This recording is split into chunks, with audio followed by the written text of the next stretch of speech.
Good morning, students. Today we will revise our chapter Governing Ourselves. Beta, in India, we have 28 states and 8 union territories. Beta, in India, we have 28 states and 8 union territories. Beta, India is very vast country. It is not easy to run the administration of such a vast country. That's why we adopt two types, two levels of government. Number one, central government. Number one, central government. Central government make laws for whole country.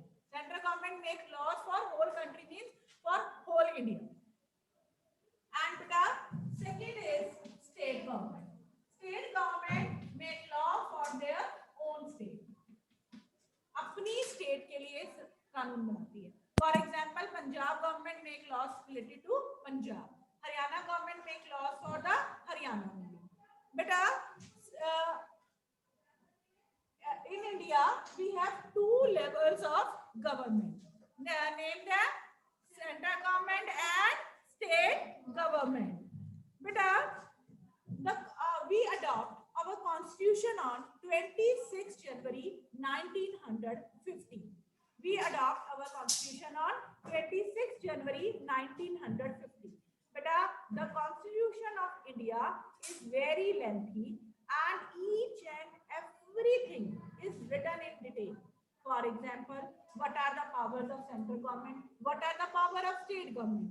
What are the powers of president, prime minister, chief minister, governor? Each and everything is written in detail. Beta, each and everything is written in Indian constitution in detail. Beta, some beta, on some issue, central government make laws. On some issue, state government make laws. And on some issue, center and state government together make law. Because, for example, if central government want to make the law related to education, beta education क्या है? दोनों का विषय central government के school भी है, CBSE के school भी है और पंजाब बोर्ड एजुकेशन बोर्ड के भी है ना. तो बेटा जो जैसे कुछ चीजें होती हैं जिसके ऊपर दोनों को मिलकर कानून बनाना पड़ता है, जैसे कि एजुकेशन हो गई, एग्रीकल्चर हो गया, है ना. कुछ ऐसे विषय होते हैं जिनके ऊपर सेंटर एंड स्टेट गवर्नमेंट दोनों मिलकर कानून बनाती है. बेटा all these are written in our constitution in detail. बेटा now the question raise, what is government? We said central government, we said state government, लेकिन now the question is what is government? Beta, government is group of people having power and authority to run the administration of the country. Beta, having power, power कहाँ से आती है उनके पास? लोग. बेटा हम लोग देते हैं पावर. हम वोट डाल के जिनको चुनते हैं वो हमारे रिप्रेजेंटेटिव होते हैं ना. हम लोग जो लोग हैं वो उनको पावर देते हैं.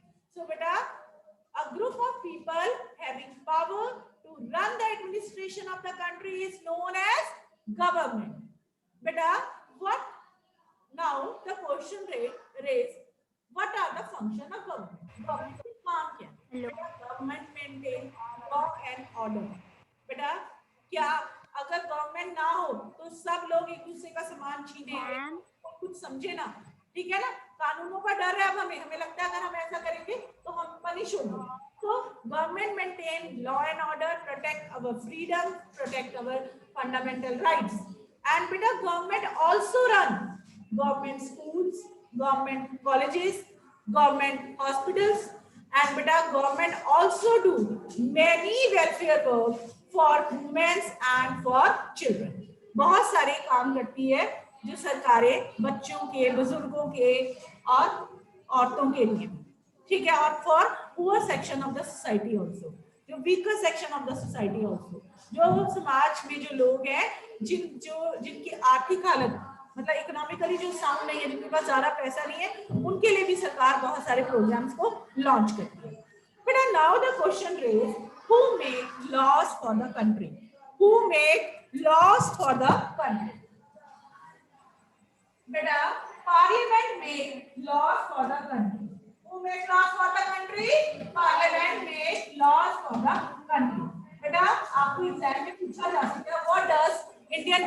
Consist of?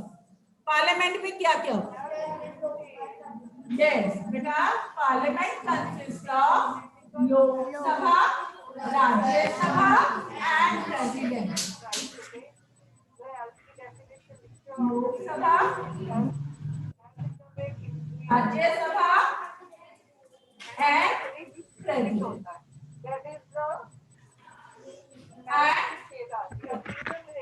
Parliament consists of Lok Sabha, Rajya Sabha and President. We talk about Parliament.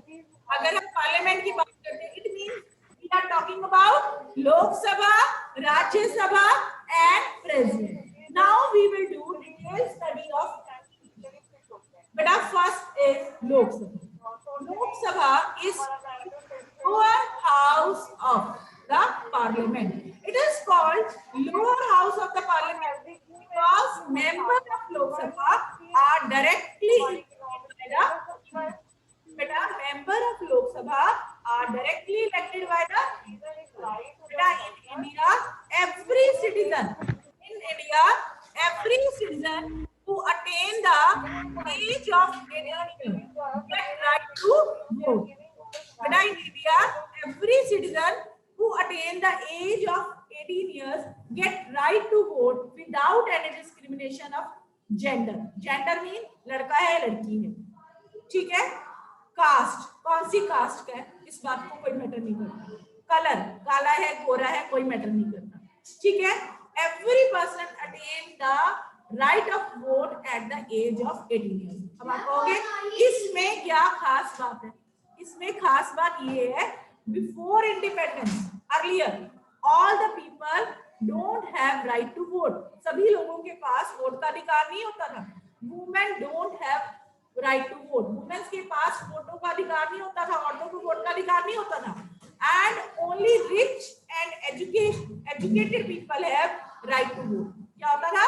सिर्फ जो पढ़े लिखे और जो रिच लोग होते थे, only those people have right to vote. But when we attain freedom, we decide that we will give right to freedom to all the citizens of India without any discrimination.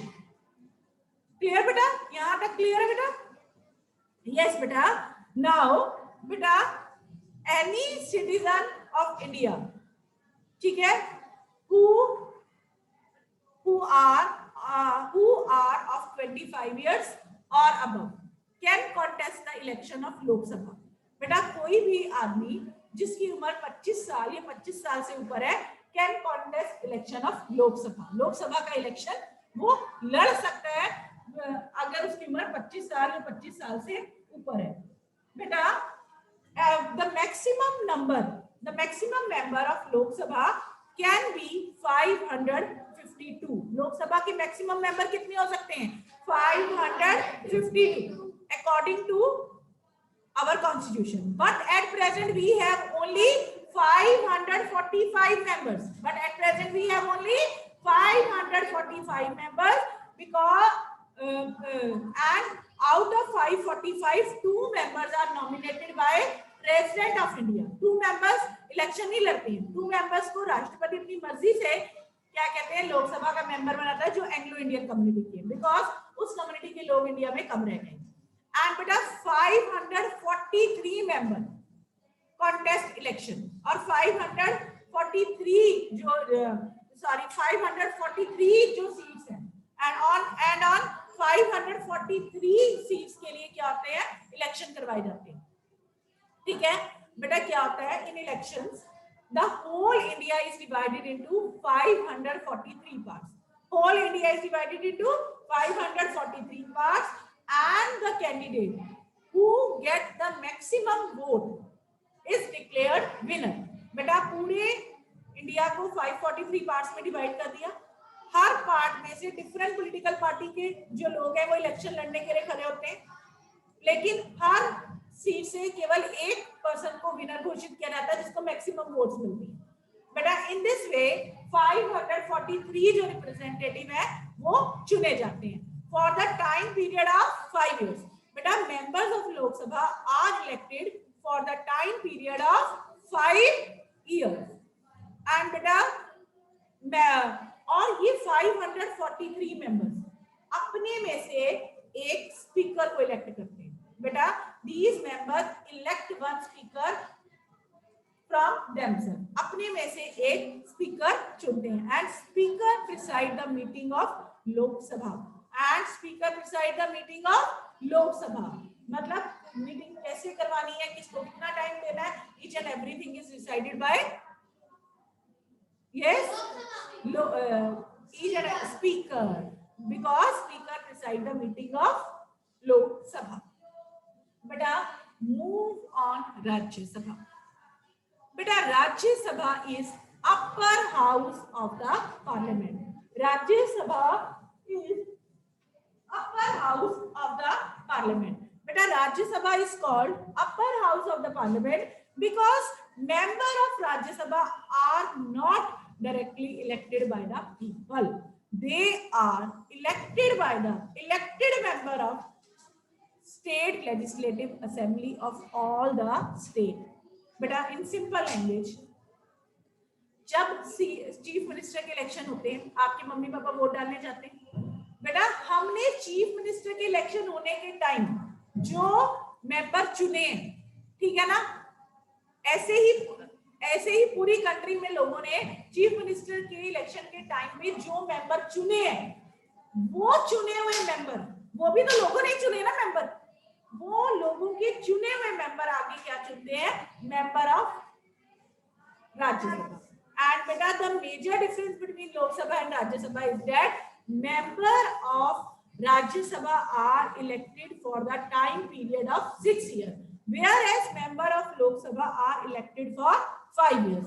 Member of Rajya Sabha are elected for 6 years, and after every 2 years, 1/3 member of Rajya Sabha retired. For example, if beta at present we have total 250 member in Rajya Sabha. कितने member है हमारे पास, 250 members हैं. बेटा 250 में से after every 2 years 84 member retire हो जाएंगे. कितने मेंबर्स रिटायर हो जाएंगे, 84. बेटा अगर आप इसको 3 के साथ डिवाइड करोगे ना, 1/3 मेंबर रिटायर होते हैं, तो 83 पॉइंट समथिंग आएगा. पॉइंट में थोड़ा ना परसेंट रिटायर होंगे, तो बेटा 84% रिटायर हो जाएंगे, लेकिन rest are still member of Rajya Sabha. समझ में आया? Out of 250, 84 members retired, लेकिन बाकी members क्या है, अभी भी राज्यसभा के member. समझ में आया? तो that's why Rajya Sabha is called permanent house. Permanent house means ये कभी खाली नहीं होता है, ठीक है. अगर 84 चले गए, बाकी तो बचे है ना हमारे पास, तो that's why it is called permanent house. And meeting of Rajya Sabha are presided by the Vice President of India. And meeting of Rajya Sabha are presided by Vice President of India. Beta Vice President of India is Chairman of Rajya Sabha. Vice President of India is Chairman of Rajya Sabha. And beta in Rajya Sabha total member are 550. Out of 550, 12 members are nominated by the President of India.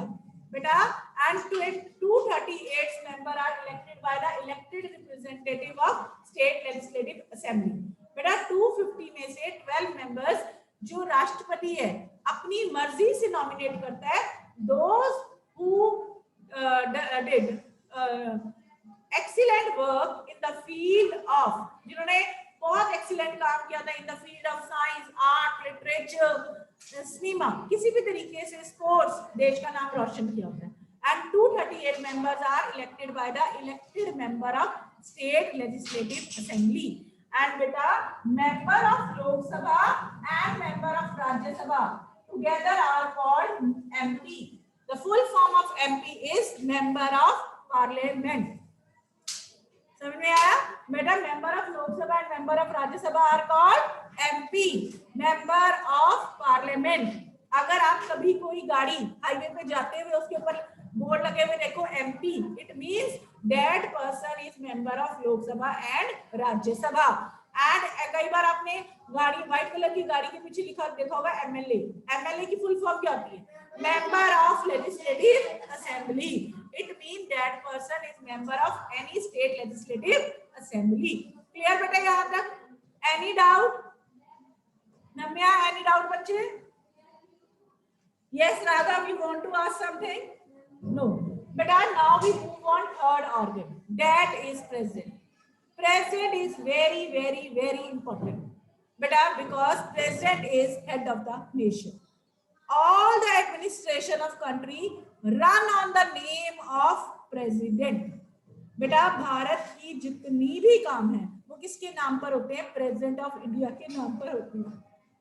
I am giving you one small example. मैं आपको एक छोटा सा example दे रही हूँ. आपके घर में, ठीक है, बेसिकली क्या होता है, घर क्या होता है? पापा के, दादाजी के नाम होता है, ठीक है, रह रहे होते हैं उसमें हम सभी लोग, ठीक है, और हमारे पापा भी बहुत काम करते हैं, ठीक है, लेकिन क्या है, नाम किसका होता है? दादाजी का. घर का नाम किसका होता है? दादाजी का. बेटा इन द सेम वे बेटा administration of country is run by prime minister.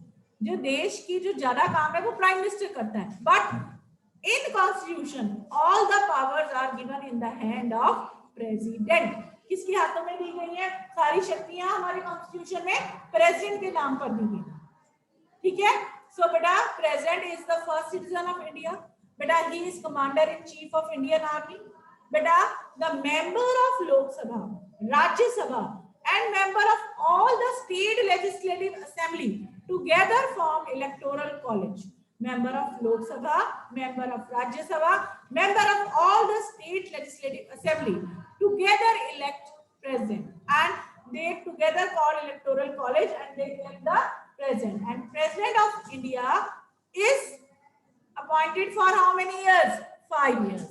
Beta the president of India is elected for the term of 5 years. यहाँ तक क्लियर बेटा? बेटा जैसे मैंने आपको बोला कि जो प्रेसिडेंट ऑफ इंडिया है वो हेड है नेशन का, हेड है नेशन का, and all the powers are given in on the name of president. Bharat के संविधान में जितनी भी शक्तियां वो किसके नाम पर दी गई है? प्रेसिडेंट ऑफ इंडिया के नाम पर दी गई है. बेटा now we study about forming the government. इसके बारे में पढ़ेंगे, फॉर्मिंग द गवर्नमेंट. बेटा फॉर्मिंग द गवर्नमेंट पढ़ने से पहले we should have knowledge of democracy. हमें डेमोक्रेसी का मतलब पता होना चाहिए. We should have knowledge of word democracy. बेटा what is democracy? The famous definition of democracy is given by former president of America Abraham Lincoln. Democracy is the government of the people, for the people and by the people. Democracy is the government of the people, for the people and by the people. It means democracy क्या है? लोगों की सरकार, लोगों के द्वारा सरकार और लोगों के लिए सरकार. बेटा द पार्टी हमारे इंडिया में क्या है? The party which gets the maximum seat forms the government. हमारे यहाँ पर क्या है? The party which gets the maximum seats form the government. For example बेटा भारत में क्या है? The party which get the maximum seat form the government. I am giving you example of Lok Sabha. बेटा at present 543 members are elected in Lok Sabha because 2 members are nominated by President of India. But out of 543, suppose A political party won 300 seats. Clear? B political party won. A political party won 350 seats. B political party won 150 seats. C political party won 40. D political party won 3 seats. ठीक है. तो बेटा क्या होगा? The party which gets the maximum seats. Which political party gets maximum seats? A political party gets maximum seats. A political party got 350 seats. So beta, what will happen? The president of India invite the leader of majority party, यानी कि leader of A party to form the government. वो क्या करेंगे? A party का जो leader है उसको बुलाएंगे और कहेंगे आप अपनी सरकार बनाओ. समझ में आया? So then that leader of that political party become the prime minister. वो क्या बन जाएगा? प्राइम मिनिस्टर बन जाएगा. but sometime beta in India to form the government 2/3 majority is required. बेटा भारत में क्या है कि अगर किसी ने अपनी सरकार बनानी है तो उसके लिए 2/3 मेजॉरिटी जरूर चाहिए। 2/3 मेजॉरिटी का मतलब क्या है कि आउट ऑफ 300 200 सीट्स जरूर चाहिए। क्या चाहिए? 200 सीट्स जरूर चाहिए। ऐसे नहीं है कि 200 से कम होगी तो आप सरकार बना पाओगे। समझ में आया? In India, it is mandatory. If you want to form the government, then you should have 2/3 majority. 2/3 majority मतलब out of 300, you should have 200 seats. Now I am giving you example of coalition government. But in coalition government, what happened? When beta, what is coalition government? Beta, sometime when no single party able to form the government, then many parties come together and form the government. That is called coalition government. Beta, now I am giving you example of coalition government. कि coalition government में actually होता क्या? Beta, all of you know that 3 out of 300 200 seats are required. But result is that A political party won 120, B political party won 80, C political party won 59, and D political party won 41.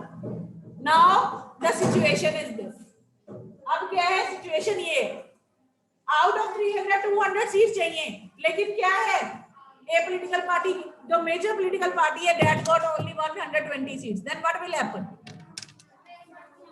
Then beta, President of India invite the leader of majority party. Again, majority party तो यही है ना, maximum seats तो इसी को मिली है. Invite the leader of majority party to form the government. Then beta, President of India invite the leader of A party to form the government. But President also know that this political party have less seats. इसके पास क्या required number से कम है seats. Required number is 200.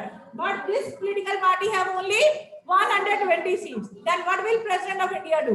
President of India will give 15 days time or 20 days time.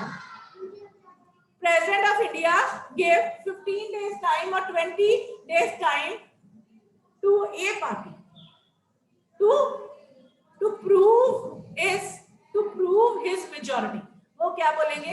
अब 15 दिन बाद या 20 दिन बाद लोकसभा में वोटिंग होगी और उस समय अगर आपके पास 200 सीट्स नहीं हुई तो आपको रिजाइन करना पड़ेगा। अगर 200 सीट्स हुई तो आपकी जो गवर्नमेंट है वो आगे कंटिन्यू होगी।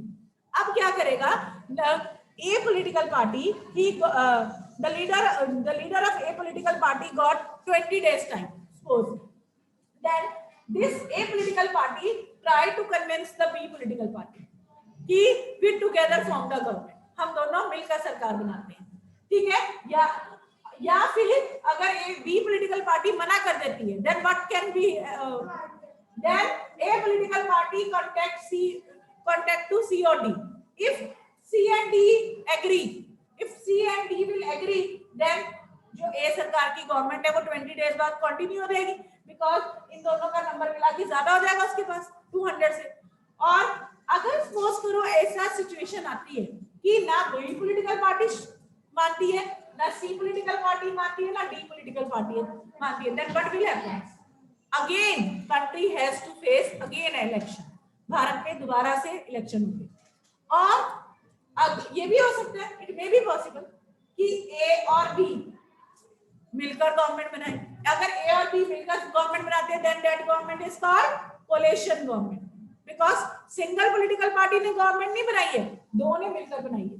अगर ये छोड़ देते हैं, इसको छोड़ देते हैं, ए पॉलिटिकल पार्टी, सी पॉलिटिकल पार्टी और डी पॉलिटिकल पार्टी मिलकर गवर्नमेंट बनाते हैं, that is also called coalition government.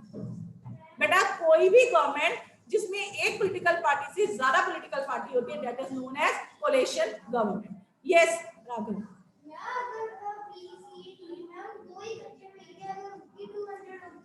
Yes, beta, it can have good question.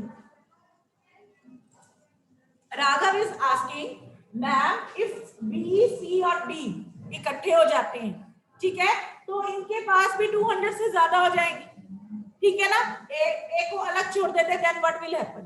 बेटा फिर क्या होगा, जिस दिन आफ्टर 20 डेज वोटिंग होगी ना, तो ए पॉलिटिकल पार्टी की तो वहां पर 120 मेंबर्स ही रहेंगे, लेकिन क्या करेगी जो बी पॉलिटिकल पार्टी है ना, यहाँ पर अब तीनों में से कौन सी बड़ी पॉलिटिकल पार्टी है, इन तीनों में से बी पॉलिटिकल पार्टी बड़ी है।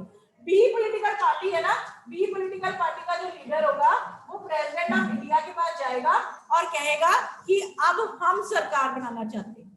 ये तो गिर गई सरकार, ये तो खत्म हो गई, वोटिंग हुई, इसको वोट नहीं मिली, खत्म हो गई, ठीक है। वो कहेगा कि अब दोबारा इलेक्शन मत करवाओ, हम तीनों मिलकर सरकार बना लेंगे। फिर president of India again give them time 10 days और 20 डेज कि आप अब अपनी वोटिंग प्रूव करो, फिर इनके लिए वोटिंग होगी, ठीक है। और अगर इनके पास वोटिंग में 200 सीट्स हो जाती हैं तो जो बी पॉलिटिकल पार्टी है उसका जो लीडर होगा वो क्या बन जाएगा, प्राइम मिनिस्टर। क्लियर, फिर वो क्या बन जाएगा, प्राइम मिनिस्टर बन जाएगा जो बी पॉलिटिकल पार्टी का लीडर। बेटा revise this chapter, rest we will do in our next class. Thank you and have a nice day.